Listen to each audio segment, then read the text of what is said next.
Good morning, I'm Brian Reagan. This is Tyler Kelly. and we welcome you to Mornings with Brian and Tyler. Today we are in Luke 18, verses 10 through 14. Tyler? Two men went up to the temple to pray, one a Pharisee and the other a tax collector. The Did I Pharisee. say Luke? Yes. I meant Matthew. I'm sorry. Matthew 18, 10 through 14. Not that Luke 18 is not a good, it's all good. There we go.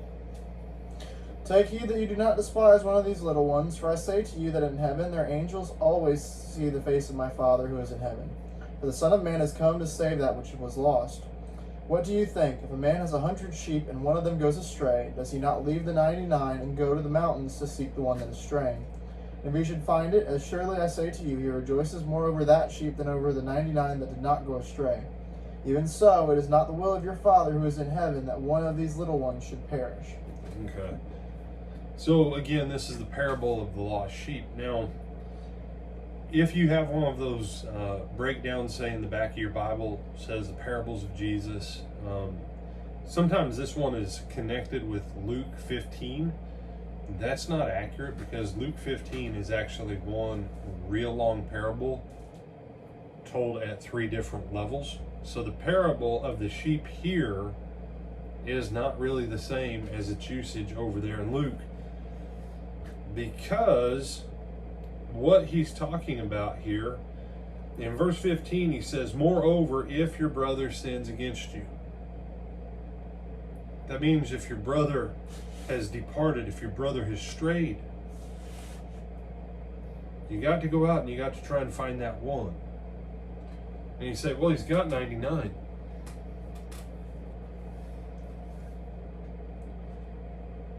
Fair enough. If you've got $1 and you lose a penny, you still have 99 cents. What's a penny? But what if it becomes a dime?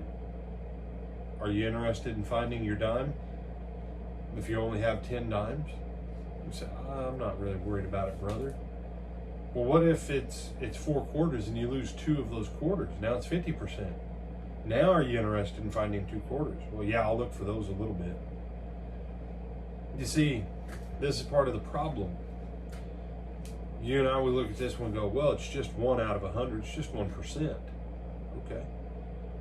So when it's $1,000, you go, I don't need that 10. But what if the 1,000 becomes $100? Wait a second. When you really couldn't be bothered with it when it was 10 cents out of $1, now when it's $100 out of 1,000, you're like, oh no, brother, we got to watch that. See, don't you understand? And I used to have an associate that he said most people would trip over $1 to pick up a dime. And, and I told him, I said, then pick up the dollar and pick up the dime. He said, but most people, he said, they'll trip over that $1 to try and get to the dime.